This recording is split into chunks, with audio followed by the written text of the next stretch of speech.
Facebook messenger हामी सबैले चलाउँछौँ, तर यस्तो सेटिङहरू पनि छ जुन सेटिङहरू हामी सबैलाई थाहा छैन। यदि तपाईँलाई मैले आज भन्न गइरहेको सेटिङ यो भिडियो हेर्नुभन्दा अगाडि तपाईँलाई पनि थाहा छैन, यदि थाहा नभएकै हो भने यो भिडियोलाई अन्तिमसम्म हेर्नुहोला, च्यानललाई सब्सक्राइब, यो भिडियोलाई लाइक र साथीहरूलाई पनि सेयर गर्नुहोला फेसबुक या मेसेन्जर मार्फत।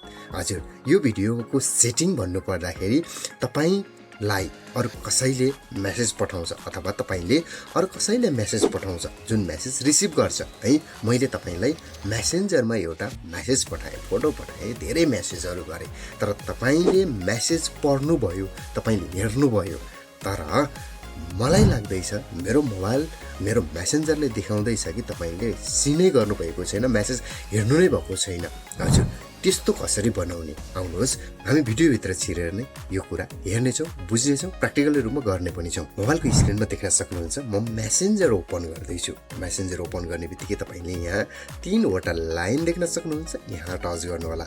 यदि गरिसकेपछि तपाईँ यहाँ माथि सेटिङको आइकन देख्न सक्नुहुन्छ, यसलाई टच गर्नुहोला र अलिकति स्क्रोल गर्दै जानुहोला। यहाँ चाहिँ प्राइभेसी अर सेफ्टी भन्ने अप्सन छ, यसलाई टच गर्नुहोला। यदि टच गरिसकेपछि अलिकति स्क्रोल गर्दै गर्नुहोला, रेड रिसिप्ट भन्ने अप्सन छ, यसलाई टच गर्नुहोला। यसलाई चाहिँ अफ गरिदिनु होला, यहाँ सो रेड रिसिप्ट भन्ने अप्सन छ, यसलाई अफ गरिदिनु होला र अफ गरिसकेपछि तपाईँले ब्याक आउनु होला।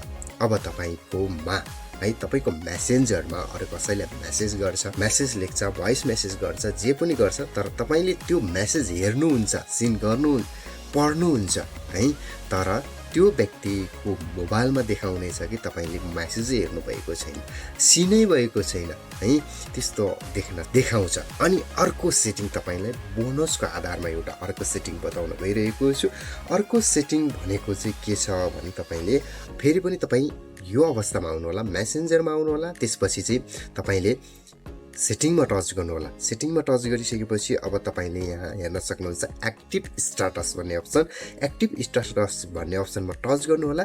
यहाँ तपाईँले 2वटा अप्सनलाई अफ गरिदिनु होला।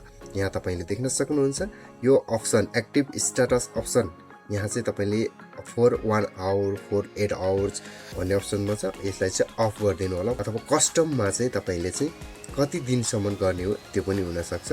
यहाँ चाहिँ तपाईँले यसरी चाहिँ कस्टममा पनि सेभ गरेर अफ गरिदिनु होला। यो दुइटै अफ गरिसकेपछि अब तपाईँको यो जुन चाहिँ तपाईँले सिस्टम जुन कति घन्टाका लागि अफ गर्नुभएको छ अथवा कति दिनका लागि, कति महिनाका लागि अफ गर्नुभएको छ, यति तपाईँले मिलाएर अफ गरिसकेपछि अब तपाईँ अनलाइनमा बस्नुहोस्, जति अरूसँग कुरा गर्नुहोस्, जेसुकै गर्नुहोस्, तर तपाईँको साथीहरूले तपाईँलाई अनलाइन कहिले पनि देखाउँदैन, अनलाइनै देखाउँदैन हो। आजको यो भिडियो तपाईँलाई कस्तो लाग्यो? यस्तै इन्ट्रेस्टिङ भिडियोहरू हेर्नका लागि च्यानललाई सब्सक्राइब गर्न नबिर्सिनु होला। जाँदै साथीहरूलाई पनि यो भिडियोलाई सेयर गरिदिनु होला।